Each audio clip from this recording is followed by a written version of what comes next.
Exactly where we're all headed. It is appointed unto man once to die.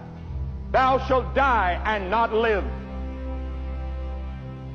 Now the great question is, are you ready to meet God?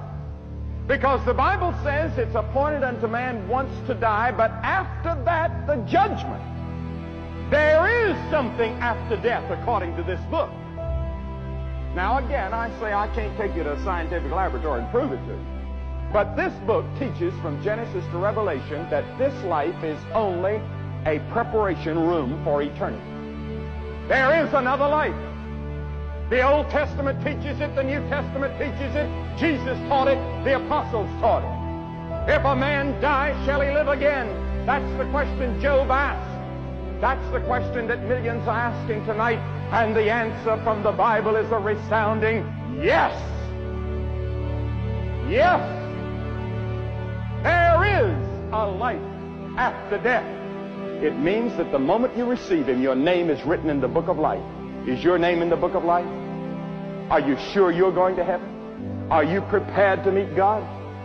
If there's the slightest doubt in your heart tonight that you're prepared to meet God, don't you dare leave here without settling it. Why? Because you may never have another hour or another moment like this.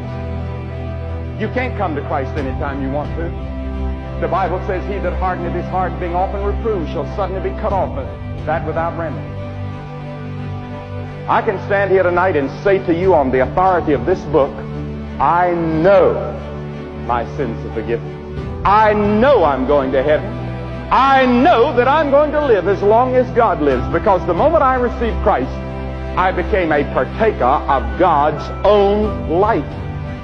Now I'm going to live 1 billion years, and I'll only have begun. I know that, not because of any goodness of my own. I'm not going to heaven because I've lived a good life. I'm not going to heaven because I've preached to great crowds of people. I'm going to heaven because of what Christ did on that cross. For by grace are ye saved, through faith, that not of yourselves, not of works, lest any man should boast. We're not going to heaven because we're good. We're not going to heaven because we work. We're not going to heaven because we pay. We're going to heaven because of what He did on the cross, and all I have to do is receive it. And it's so simple to receive Christ that millions stumble over its very simplicity. You see, God made it so simple that children can believe. He made it so simple and so easy that a blind man, a deaf man, a dumb man can believe.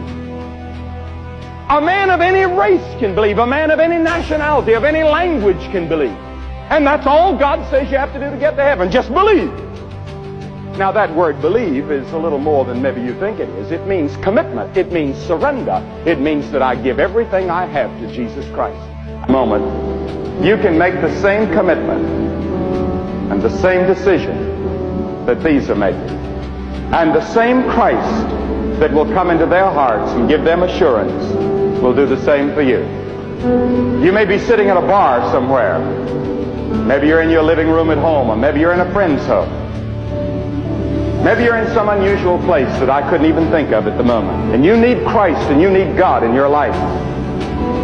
You can receive Him right now, and He can bring about a tremendous change. And then go to church on Sunday. Have a talk with a minister. Tell him the decision that you've made. And get to work for Christ. And live in this brand new dimension of living. The spiritual dimension. Good night, and God bless you.